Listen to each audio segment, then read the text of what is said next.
ನೋಡಿ i10 grand ಕಾರಲ್ಲಿ ಏನಾಗುತ್ತೆ ನೋಡಿ, ಗೇರ್ ಹಾಕಿದಾಗ ಈ ಒಂದು ಬುಷ್ ಇದೆಯಲ್ಲ, ಈ ಬುಷ್ಷು ಮೂಮೆಂಟ್ ಆಗುತ್ತೆ. ಸೊ ಯಾವಾಗ ನಮಗೆ ಪ್ರಾಬ್ಲಮ್ ಬರುತ್ತೆ ಅಂದರೆ, ಈ ಬ್ಯಾಟ್ರಿನಲ್ಲಿ ಏನಾದರೂ ಆಸಿಡ್ ಓವರ್ಫ್ಲೋ ಆದಾಗ ಈ ಬುಷ್ ಮೇಲೆ ಡಸ್ಟೆಲ್ಲ ಕುತ್ಕೊಂಡು ಇದೇನಾದ್ರು ಬುಷ್ ಹಿಂದೆ ಮುಂದೆ ವರ್ಕ್ ಆಗಿಲ್ಲ ಅಂದಾಗ ಗೇರು ಆಪ್ರೇಟ್ ಆಗೋಲ್ಲ. ನೋಡಿ ಇವಾಗ ಗೇರ್ ಹಾಕ್ತೀನಿ, ಗೇರ್ ಹಾಕಿ ಸರ್.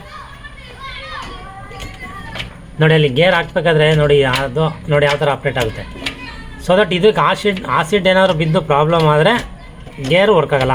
ಅದಕ್ಕೆ ಏನು ಮಾಡಬೇಕು, ಅವಾಗ ನೀವು ಇದನ್ನ ಈ ಒಂದು ಬುಷ್ನ ಮೇಲ್ಗಡೆ ಏನೋ ಡಸ್ಟ್ ಇದೆಯಾ, ಆಸಿಡ್ ಕೂತಿದೆಯಾ ಏನೋ ಅಂತ ಚೆಕ್ ಮಾಡ್ಕೋಬೇಕು. ನಾವೇ ಮಾಡ್ಕೊಳ್ಳೋಂಥ ಕೆಲಸ.